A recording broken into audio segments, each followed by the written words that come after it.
नमस्कार दोस्तों। BEd first year paper second का यह नवा वीडियो है। आज हम लोग शुरू करेंगे दीर्घ उत्तरीय प्रश्न। प्रश्न एक, थॉर्नडाइक के संबंधवाद सिद्धांत की विवेचना कीजिए। थॉर्नडाइक का संबंधवाद सिद्धांत। संबंधवाद सिद्धांत का प्रतिपादन प्रसिद्ध अमेरिकी मनोवैज्ञानिक एडवर्ड एल थॉर्नडाइक ने किया था। इसे उद्दीपक अनुक्रिया सिद्धांत भी कहते हैं। इस सिद्धांत के अनुसार जब कोई उद्दीपक प्राणी के समक्ष उपस्थित होता है तब वह उसके प्रति प्रतिक्रिया करता है। प्रतिक्रिया के सही अथवा संतोषजनक होने पर उसका संबंध उस विशेष उद्दीपक से हो जाता है जिसके कारण प्रतिक्रिया की गई है।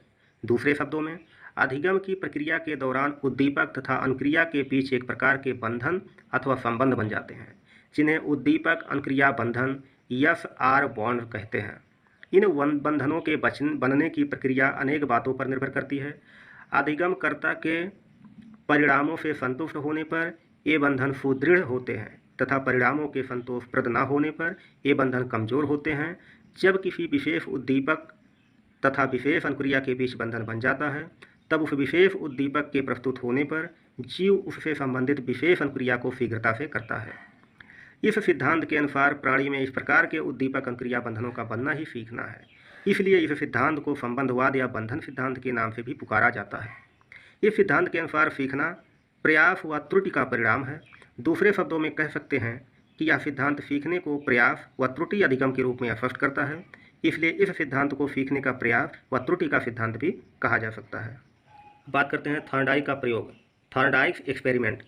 उद्दीपक अनुक्रिया सिद्धांत के प्रतिपादक थॉर्नडाइक हैं।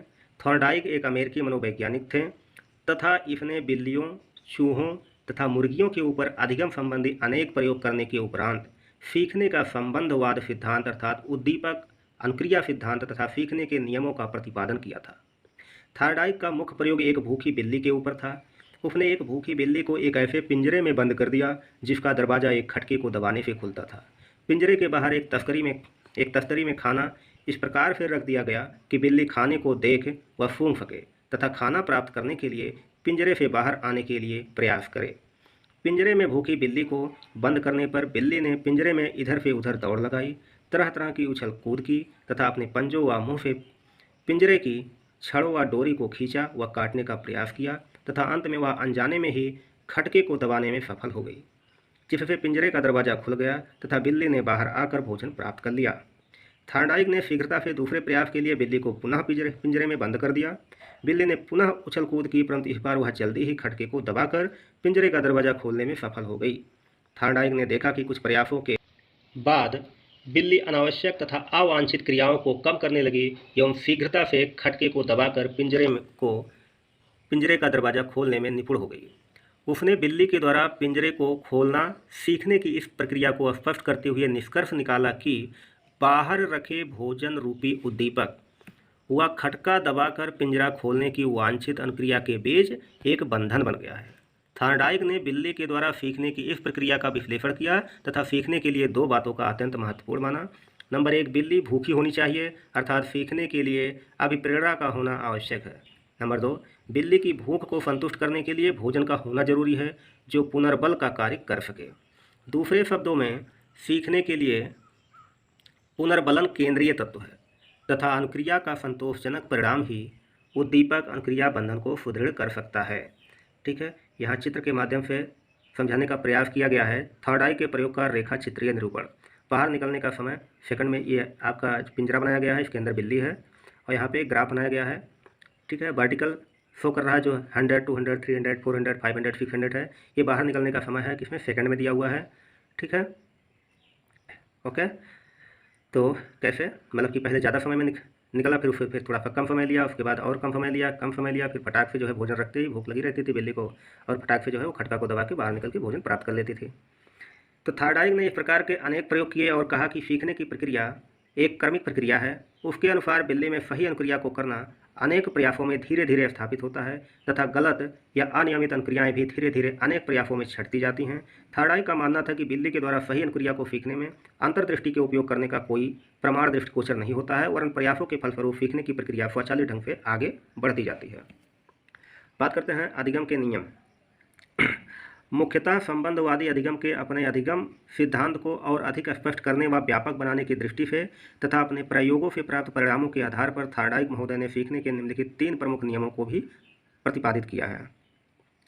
ठीक है। नंबर का अभ्यास का नियम। थार्डाइक के द्वारा प्रतिपादित अभ्यास के नियम के अनुसार अन्य बातों के समान होने पर अभ्यास से उद्दीपक व अनुक्रिया के बीच का बंधन सुदृढ़ होता है। इसके विपरीत अभ्यास अथवा पुनरावृत्ति की कमी इस बंधन को शिथिल करती है। सीखने का यह नियम मनोवैज्ञानिकों के द्वारा लगभग सर्वसम्मति से स्वीकार किया गया है तथा प्राणियों के दिन प्रतिदिन के क्रियाकलापों में अभ्यास के इस नियम को स्पष्ट रूप से परिलक्षित होते देखा जा सकता है। गणित, विज्ञान, भाषा आदि विषयों के पाठों को याद करते समय यदि छात्रगण पाठों को बार बार दोहराते हैं तो उन्हें वह पाठ सही ढंग से याद हो जाते हैं, परंतु यदि याद किए गए पाठों को समय समय पर पुनः दोहराया नहीं जाता है तो छात्र पाठों को विस्मृत करने लगते हैं अर्थात भूलने लगते हैं। पाठ की बार बार आवृत्ति से उद्दीपक अनुक्रिया बंधन दृढ़ होते जाते हैं, जिसके परिणाम स्वरूप सीखना सरल, स्थायी तथा सफल हो जाता है।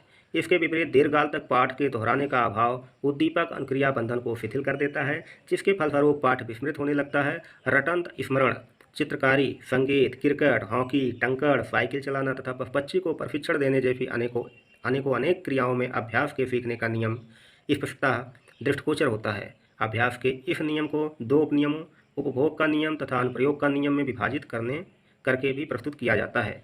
नवीनता का नियम भी इस नियम के एक महत्वपूर्ण पक्ष को प्रस्तुत करता है। नंबर ख, प्रभाव का नियम।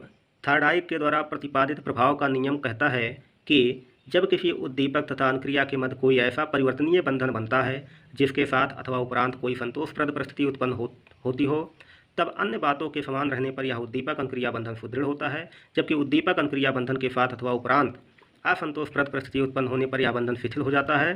सीखने के इस नियम से स्पष्ट है कि जिस अनुक्रिया को करने से अथवा करने के उपरांत प्राणी को सुखद अनुभूति होती है एवं उस अनुक्रिया तथा उससे संबंधित उद्दीपन के मध्य का बंधन दृढ़ होता है, अर्थात तब प्राणी उद्दीपक के प्रस्तुत करने पर अनुक्रिया को प्रस्तुत करना अधिक सरलता व शीघ्रता से सीख जाता है। इसके विपरीत दुखद या असंतोषप्रद अनुभूति प्रदान करने वाले अनुक्रियाओं को प्राणी प्रायः कठिनता तथा विलंब से सीख पाता है। नंबर ग, तत्परता का नियम। तत्परता के नियम को तैयारी के नियम के नाम से भी पुकारा जाता है। थार्डाइक के द्वारा प्रतिपादित तत्परता का नियम स्नायु तंत्र तथा उसकी संवहन इकाइयों की शारीरिक रचना क्रिया प्रणाली से संबंधित है। थार्डाइक के अनुसार जब कोई उद्दीपक अनुक्रिया बंधन बनता है तब न्यूरॉन तथा इनके संपर्क अंगों के विशिष्ट समुच्चय वाली एक संवहन इकाई का निर्माण होता है। इन संवहन इकाइयों में परिस्थिति के अनुरूप कार्य करने की तत्परता की मात्रा भिन्न भिन्न होती है। जब कोई संवहन इकाई संवहन के लिए तत्पर होती है तब उसके लिए ऐसा करना संतोषप्रद होता है, जबकि जो संवहन इकाई संवहन के लिए तत्पर नहीं होती उसके लिए ऐसा करना कष्टप्रद होता है। स्पष्ट है कि संवहन इकाई के तत्पर नहीं होने पर उद्दीपन अनुक्रिया बंधन का बनना कष्टप्रद होगा। यही कारण है कि प्राणी जब सीखने के लिए तत्पर होता है तब सीखने की क्रिया उसके लिए संतोषप्रद होती है तथा वह सरलता, शीघ्रता व स्थायी रूप से सीख लेता है। इसके ठीक विपरीत जब प्राणी सीखने के लिए तत्पर या तैयार या इच्छुक नहीं होता है तब उसके लिए कोई भी बात सीखना कष्टप्रद होता है तथा वह अनेक प्रयासों के बावजूद भी ठीक ढंग से सीखने में प्रायः असफल